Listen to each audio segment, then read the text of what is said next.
Bismillahirrahmanirrahim. Assalamu alaikum, dear students. Students, this is another lesson from literary text analysis, and in this lesson, I'm going to tell you the types of stylistics that are linguistic stylistics and literary stylistics. And moreover, I will tell you that how is the literary stylistics approach is different from linguistic stylistics, and the relationship between both of them, and how they work together in order to analyze a text. So let's start the lecture. Types of stylistics: linguistic stylistics and literary stylistics. So students, what is linguistic stylistics? It studies the devices of language in literary text, such as rhetorical figures and syntactical patterns that are employed to produce expressive or literary style. Stylistics analysis in linguistics refers to the identification of the pattern of usage in speech and writing. Students, linguistic stylistics में एक text के internal structure को analyse किया जाता है कि उसमें speech pattern किस तरह से यूज हुए हैं, उसमें वर्ड्स की फॉर्मेशन क्या है, उन वर्ड्स की ऑर्डरिंग सेंटेंस में क्या है, कौन से ग्रामेटिकल रूल्स अप्लाई किए गए हैं, ये सारा कुछ जो सेंटेंस का स्ट्रक्चर होता है, टेक्स्ट का स्ट्रक्चर होता है, वो लिंग्विस्टिक स्टाइलिस्टिक्स में अप्रोच किया जाता है. तो स्टूडेंट्स, लिटरेरी स्टाइलिस्टिक्स क्या होते हैं? इससे पहले मैं आपको बता दूं कि हम लोग लिंग्विस्टिक स्टाइलिस्टिक्स में इसके जो लेवल्स हैं, जिन लेवल्स पे अप्रोच किया जाता है टेक्स्ट को, वो हम पिछले लेक्चर में डिस्कस कर चुके हैं. लेकिन फॉर योर रिवीजन इसको रिकैप करते हैं कि हम लोग लिंग्विस्टिक स्टाइलिस्टिक्स में टेक्स्ट को फोनोलॉजिकल लेवल पे स्टडी करते हैं, ग्राफोलॉजिकल लेवल पे करते हैं, इसके लेक्सिकल लेवल को एनालाइज करते हैं, इसके अलावा सिंटैक्टिकल फीचर्स को देखते हैं, और सिमेंटिक लेवल पे हम लोग इसको टेक्स्ट को एनालाइज करते हैं. तो ये सारे के सारे फीचर्स लिंग्विस्टिक्स के जो हैं वो स्टाइलिस्टिक्स में अप्लाई किए जाते हैं in order to analyse the text. So literary stylistics में क्या होता है कि literary stylistics is synonymous to the literary criticism and its purpose is to explain the individual message of the writer to the reader. Students, बिल्कुल ये synonymous है literary criticism के. जैसे लिटरेरी क्रिटिसिज्म में कोई क्रिटिक फोकस करता है on the life of the author, the time of the author, the society of the author, and even the biographical information of his life. And also he keeps in mind the perspective of the reader. वो सारा का सारा चीज़ें mind में रखता है. Writer की ज़िंदगी के हालात, उसकी सोसाइटी उस वक्त की कंडीशंस, और राइटर की बायोग्राफिकल इंफॉर्मेशन, इवन रीडर का पर्सपेक्टिव जो है वो भी उसके माइंड में होता है. इन चीज़ों को लेके वो एनालाइज करता है, क्रिटिसाइज करता है टेक्स्ट को. इसी तरह लिटरेरी स्टाइलिस्टिक्स में टेक्स्ट की अप्रोच की जाती है. और इसका पर्पस क्या होता है कि इंडिविजुअल मैसेज को राइटर के इंडिविजुअल मैसेज को रीडर तक एक्सप्लेन करना. अब इंडिविजुअल मैसेज ये कैसे हुआ? स्टूडेंट्स, जो भी टेक्स्ट एक लिटरेरी टेक्स्ट होता है वो एक ऑथर की पर्सनैलिटी का, उसके थॉट का अक्स होता है. इसका मतलब है कि राइटर जो भी टेक्स्ट प्रोड्यूस करता है वो इसकी ज़ाती शख्सियत, इसकी सोसाइटी, इसके ज़ाती तजर्बात का मजमूआ होता है. और वो इस तरह से वो एक इंडिविजुअल मैसेज होता है, उसका एक ज़ाती मैसेज होता है. अब वो इस इंडिविजुअल मैसेज को, जो राइटर के ज़ाती एहसासात का निचोड़ होता है, इसे एक रीडर के पर्सपेक्टिव से एनालाइज करना, ताकि रीडर इन सब इमोशंस को अपने पर्सनल इमोशन से रिलेट कर सके.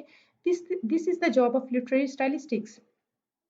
तो लिटरेरी स्टाइलिस्टिशियन क्या करता है? इस तरह से टेक्स्ट को अप्रोच करता है. Next, decipher the message conveyed in unfamiliar वे.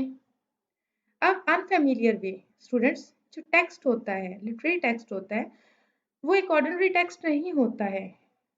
उसमें राइटर एक ऑर्डिनरी मैसेज को एक्स्ट्रा ऑर्डिनरी वे से कन्वे करता है. अब वो मैसेज जो है, जो कन्वे किया जा रहा है, वो फेमिलियर हो सकता है उसे हम जानते हो, मैसेज हमारे लिए फेमिलियर हो, लेकिन the way of conveying that message वो अनफेमिलियर होता है. जो वर्ड्स उस मैसेज को कन्वे करने के लिए यूज किए जाते हैं वो बहुत अनफेमिलियर और कॉम्प्लेक्स होते हैं. और इस मैसेज को डिसाइफर करना, इन अनफेमिलियर वे में कन्वे किए गए मैसेज को डिसाइफर करना एक मतलब एक्स्ट्रा ऑर्डिनरी काम है। एक आम रीडर जो है इसको समझ नहीं सकता, तो ये काम एक लिटरेरी स्टाइलिस्टिशियन करता है। जी students, literary statistician is sensitive to language, but he is primarily not concerned with the way code signals are constructed, but the underlying message of those codes. Students, literary statistician language को approach करता है, बहुत sensitivity से approach करता है, लेकिन उसका primary मकसद जो होता है वो इस जो कोड्स इसमें दिए गए हैं, जो सिग्नल्स क्रिएट किए गए हैं, इनकी कंस्ट्रक्शन को स्टडी करना नहीं होता। उसका मकसद इन कोड्स के पीछे जो मैसेज है उसको कन्वे करना होता है, क्योंकि ये जो लिटरेरी वर्ड्स यूज किए जाते हैं टेक्स्ट में या पोइट्री में, इनके मीनिंग्स बहुत वसी होते हैं। सो writer use such words which can not be understood by ordinary readers. तो चूंकि लिटरेरी स्टाइलिस्टिशियन जो होता है वो लैंग्वेज के लिए वो सेंसिटिव होता है, तो ये उसकी सेंसिटिविटी उसको एनेबल करती है कि वो इन जो कोड्स हैं इनके पीछे जो मैसेजेस हैं उनको एक्सप्लोर कर सके, जो हिडन मैसेजेस हैं उनको एक्सप्लोर कर सके और रीडर तक पहुंचा सके। Concerned with the figurative language and evocativeness of the language which characterise the message. तो स्टूडेंट्स, जो लिटरेरी स्टाइलिस्टिशियन होता है वो कंसर्न्ड होता है फिगरेटिव लैंग्वेज के साथ, एवोकेटिवनेस ऑफ द लैंग्वेज के साथ। वो लैंग्वेज के स्ट्रक्चर के साथ, उसकी कंस्ट्रक्शन के साथ कंसर्न्ड नहीं होता। उसका फोकस उन अनयूजुअल फीचर्स पे होता है जो टेक्स्ट में यूज किए गए हैं। वो अनयूजुअल फीचर्स क्या है स्टूडेंट्स? वो अनयूजुअल फीचर्स फिगरेटिव लैंग्वेज होती है, जो यूज किए जाते हैं फिगर ऑफ स्पीच, जो मैं ऑलरेडी आपको वो डिटेल से समझा चुकी हूँ। फिगरेटिव लैंग्वेज और एवोकेटिव लैंग्वेज जो यूज की जाती है उसके साथ ये कंसर्न होता है।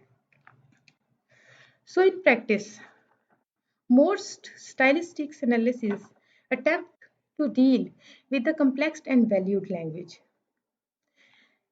within literature. So students, complex and valued language, literature की ज़ुबान स्टूडेंट्स मामूली नहीं होती है, ये कॉम्प्लेक्स होती है। और ये कॉम्प्लेक्स क्यों होती है? क्योंकि ये राइटर की चॉइस होती है। राइटर की चॉइस की वजह से कॉम्प्लेक्स होती है। वो जितने कॉम्प्लेक्स फिगर्स यूज़ करेगा, एलिमेंट्स कॉम्प्लेक्स यूज़ करेगा, उतनी ये कॉम्प्लेक्स होती जाएगी। और इसकी यही कॉम्प्लेक्सिटी जो है वो एक क्रिटिक को या स्टाइलिस्टिशियन को अर्ज करती है, एनालाइज करने पे उकसाती है। Such examination is sometimes narrowed to concentrate on the more striking features rather than broader structures.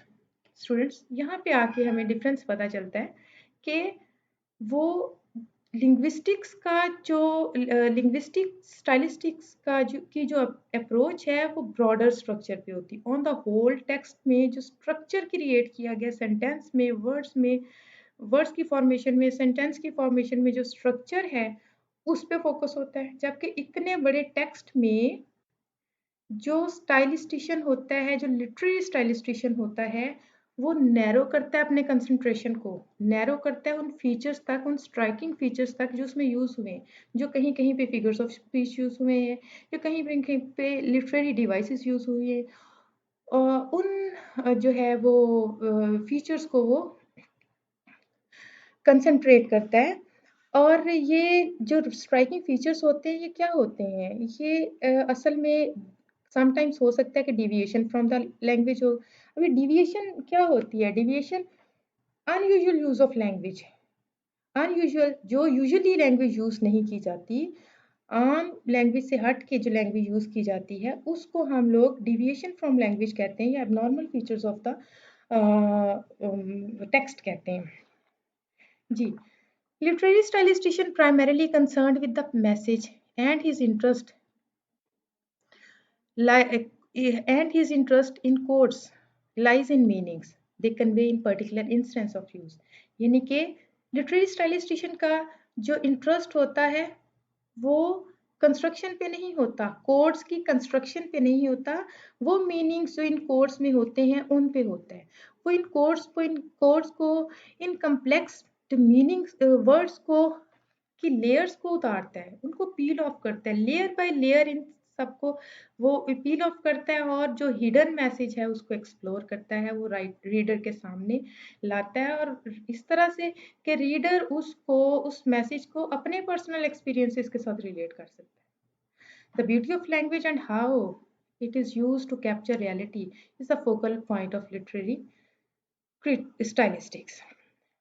Literary stylistics की जो है फोकल पॉइंट होता है कि लैंग्वेज कितनी ब्यूटीफुल लैंग्वेज यूज की गई है, ठीक है, और उस ब्यूटीफुल लैंग्वेज ने किस तरह से रियलिटी को कैप्चर किया है, इस चीज को एनालाइज करना लिटरेरी क्रिटिक का जो है वो लिटरेरी स्टाइलिस्टिशियन की जॉब होती है। Literary stylistics take interpretation as its aim, it is interested in the finding out what aesthetic experience और perception of reality a poem is attempting to convey. अब ये जो चीज़ें हैं इसके अंदर फिगर्स ऑफ स्पीच यूज़ हुई हैं, एक्सटेंडेड मेटाफर्स यूज़ हुए हैं, इन सारों को जो है वो उसने इंटरप्रेट करना है और ये फाइंड आउट करना है कि कौन सा मैसेज जो है वो दिया गया है, क्या रियलिटी है इस पोएम की, ये सारी चीज़ें। फॉर एग्जांपल जॉन डन की एक स्टूडेंट्स पोएम है अ वेलडिक्शन फॉरबिडिंग मॉर्निंग। वेलिडिक्शन में उसने क्या किया है कि कंपास को का एक्सटेंडेड मेटाफर एक कंपास की कंसीट यूज की है। किस तरह से एक कंपास की कंसीट यूज की और उसके पीछे हिडन मैसेज क्या है? हिडन मैसेज है the unity of the lover and beloved. एक महबूब और महबूबा की यूनिटी उस कंपास की कंसीट के पीछे है। कैसे कि कंपास की 2 लेग्स होती हैं जिनमें से एक लेग हमेशा स्टैटिक होती है, ठीक है? और दूसरी लेग उसके अराउंड रिवॉल्व करती है। तो same is the case with lover and beloved. एक उनमें से जो है बिलवड हमेशा स्टैटिक रहता है और उसकी लॉयल्टी स्टैटिक रहती है उसकी लॉयल्टी। अब वो स्टैटिक नहीं रहता, उसकी लॉयल्टी स्टैटिक रहती है और उस लॉयल्टी के स्टैटिक रहने की वजह से उसका लवर उसके हमेशा अराउंड रिवॉल्व करता है। तो उनकी जो बेस है वो यूनाइटेड है, ठीक है?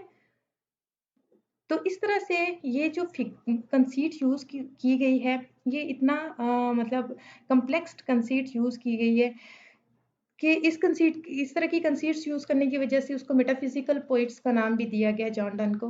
तो इन कंसीट्स को करना, एनालाइज़ करना, समझना एक आम बंदे के बस की बात तो नहीं। तो ये जॉब होती है एक लिटरेरी स्टाइलिस्टिशियन की कि वो लिटरेरी स्टाइलिस्टिक्स के पैरामीटर्स को अप्लाई करके इन सब को तो वो एनालाइज़ करता है टेक्स्ट को। So students, the analysis of literary devices used in text, literary text is seen as self-sufficient piece of art. Connotation, denotation, rhyme scheme, figurative language, pathetic fallacy, ये सारी literary devices है जो text में वो concentrate जिन पे करता है. Literary stylistics therefore searches for underlying significance for the essential artistic vision which language is used to express. It treats literary work as a message. Interpreted the text based on analysis of stylistically significant features of the text. So students, literary stylistics फिर क्या करती है कि ये search करती है कि किस किस्म की जो है वो लैंग्वेज यूज़ की गई है अपने मैसेज को कन्वे करने के लिए और ये लिटरेरी टेक्स्ट को हमेशा मैसेज की तरह ट्रीट करती है। जो लिटरेरी स्टाइलिस्टिशियंस होते हैं वो हर टेक्स्ट को एक मैसेज की तरह लेते हैं। एक ऑर्डिनरी टेक्स्ट को भी एक मैसेज की तरह लेते हैं कि इसके पीछे कोई हिडन मैसेजेस हैं, उसमें स्ट्राइकिंग एलिमेंट्स जो हैं वो फाइंड आउट करके उनको एनालाइज करके उस मैसेज को डिकोड करते हैं। तो इस तरह से इंटरप्रिटेशन करते हैं वो टेक्स्ट का। So students, Roman Jacobson in Style and Language explored the concept of emotive and expressive function of language. अब क्या होता है लैंग्वेज का इमोटिव और एक्सप्रेसिव लैंग्वेज का फंक्शन एक्चुअली क्या होता है? A direct expression of speaker's attitude towards what they are speaking which tends to produce an impression of certain emotion.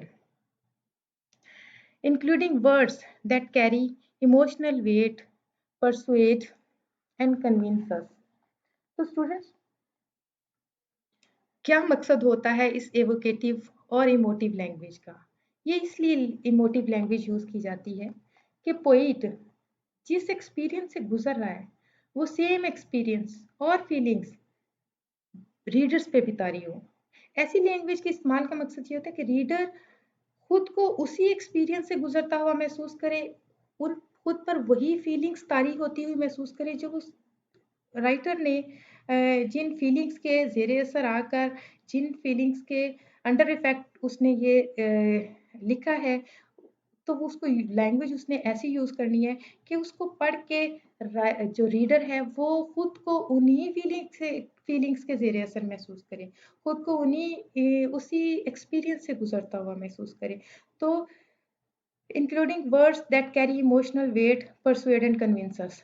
तो इसमें ऐसे वर्ड्स यूज़ किए जाते हैं जो कुछ इमोशनल वेट रखते हैं, कुछ इमोशनल वर्ड्स रखते हैं। So students, look at this example. Her pure and eloquent blood spoke in her cheeks, and so distinctly wrote that one might say her blood thought. Students, अब देखें blood कैसे जो है वो चीक्स पे हो बोल सकता है, speaking blood and thinking blood, कितना एक्सटेंडेड सी उसने यू कैन से कि मेटाफर यूज़ कर लिया है, एक एक्सटेंडेड सी टर्म यूज़ कर ली है, बहुत कॉम्प्लिकेटेड वर्ड्स यूज़ कर लिए कि एक आम रीडर इसको नहीं समझ सकता, जबकि उसने इसमें सिंपल डिस्क्रिप्शन दी है ब्यूटी की। लेकिन इसमें एस्थेटिक मीन्स अप्लाई करके उसने ब्यूटी की डिस्क्रिप्शन की है। वो सिंपली ये भी कह सकता था कि my beloved is very beautiful, लेकिन उसने कहा है कि blood of my beloved is shown to be speaking. ऐसा लगता है कि मेरे बिलवड का जो ब्लड है वो बोलता हुआ मुझे महसूस होता है, और ऐसा लगता है कि the blood is screaming. So he wants to say that beauty is speaking through blood. उसकी खूबसूरती ब्लड के ज़रिए बोल रही है। तो ये कितना कॉम्प्लिकेटेड सा उसने जो है वो कंपैरिज़न कर दिया है कि एक डेफ़िनेटली एक लिटरेरी स्टाइलिस्टिशियन ही इसको एनालाइज़ कर सकता है। नेक्स्ट इमोटिव लैंग्वेज की एक और एग्ज़ाम्पल दे रही हूँ मैं आपको। My heart aches and a drowsy numbness pain. My senses as though of hemlock I had drunk. This verse is taken from the Ode to Nightingale, which is written by John Keats. तो students देखें poet ने किस तरह से sufferings को, pens को, intoxication की feelings को किन अल्फाज में कन्वे किया है। ऐसे इमोशनल वर्ड्स यूज़ किए हैं जैसे कि एकिंग हार्ट, जैसे ड्राउजीनेस दैट नम्स, ड्राउजीनेस ऐसी गनुदगी जो बॉडी को नम कर दे, ऐसी गनुदगी जो सेंसेशन लेस कर दे। सेंसेस ऐसे हैं कि शायर कहता है मेरे सेंसेस ऐसे हैं, मुझे ऐसे फील हो रहा है कि मैं ड्रंक हूँ, किसी नशावर चीज़ के ज़ेरे असर हूँ। ठीक है, so this is the beauty of emotive language. इसमें इतनी इमोटिव लैंग्वेज यूज़ की एक आम से मैसेज को इतने वो इमोशनल वे में कन्वे किया गया है। So this is the job of a literary stylistician to analyze such type of emotive language. So students, literary devices which are commonly used to analyze a literary text, uh, deviant use of language. अब ये deviant use of language क्या होता है? Unusual language, unusual language का इस्तेमाल करना और ऐसी लैंग्वेज को अप्रोच करती है लिटरेरी स्टाइलिस्टिक्स। अब देखें कि सेंटेंस है माई आंट सफर्स फ्रॉम ऑर्थोराइट्स। ठीक है, मेरी आंट जो है वो सफर कर रही है ऑर्थोराइट्स में। अब ये यार तो एक लफ्ज होना चाहिए था आर्थराइट्स, जो कि एक डिजीज है, या एक लफ्ज होना चाहिए था, यू कैन से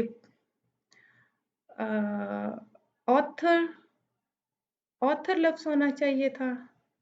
एक ऑथर या ऑथोरिटीज को कंबाइन करके, कॉइन करके, इस कॉइनेज के थ्रू ऑथोरिटीज लफ्ज जो है किया गया है, प्रोड्यूस किया गया है। अब इसके पीछे जो है हिडन मैसेज क्या है स्टूडेंट्स? इसके पीछे हिडन मैसेज जो है वो ये है कि पोइट ये कहना चाहता है कि मेरी आर्ट ऑब्सेस्ड है राइटिंग के लिए, ऑथर बनने के लिए, लिखने के लिए।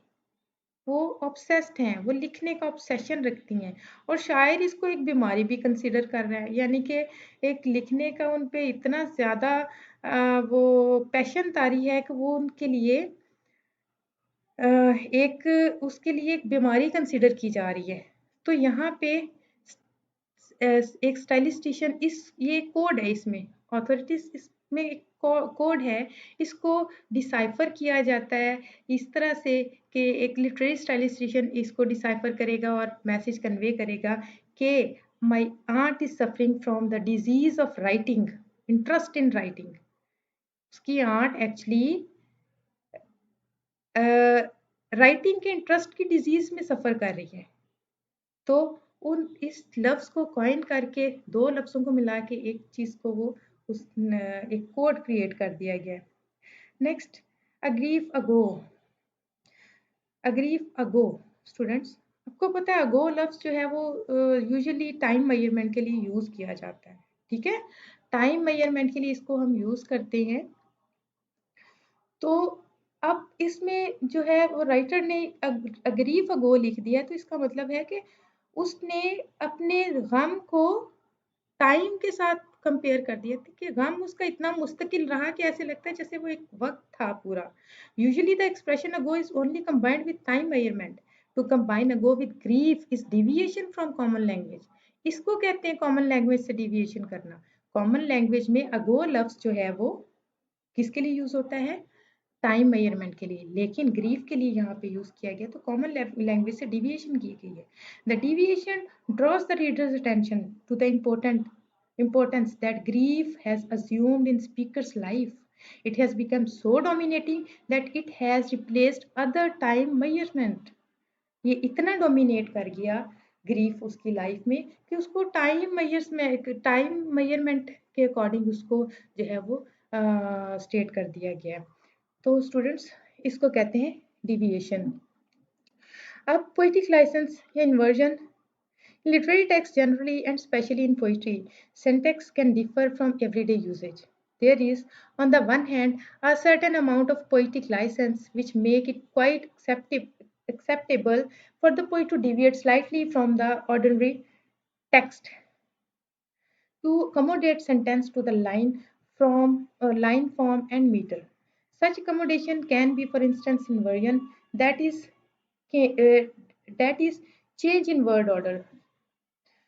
तो स्टूडेंट्स, पोइटिक लाइसेंस क्या होता है कि राइटर के पास ब्रेक रूल करने का लाइसेंस होता है। वो रूल्स को ब्रेक करके सेंटेंस को कर सकता है, लिख सकता है। अगर राइम स्कीम में कुछ प्रॉब्लम आ रहा है, सेंटेंस को इधर उधर करके वो राइम स्कीम सही कर देगा। कहीं पे बैलेंस इम्बैलेंस हो रही है कोई लाइन, तो वर्ड्स को वो स्लाइटली इधर उधर जो है वो करके थोड़ी सी स्लाइट डिविएशन के साथ जो है वो टेक्स्ट में चेंज ला सकता है। तो इसको हम पोइटिक लाइसेंस कहते हैं। So students, this was all about literary stylistics. Literary stylistics में जो है वो स्टाइलिस्टिशियंस किस तरह से टेक्स्ट को अप्रोच करते हैं, ये सारा कुछ हमने इसमें पढ़ा। अब नेक्स्ट लेक्चर तक के लिए आप वेट करें। So students, till the next lecture, Allah Hafiz.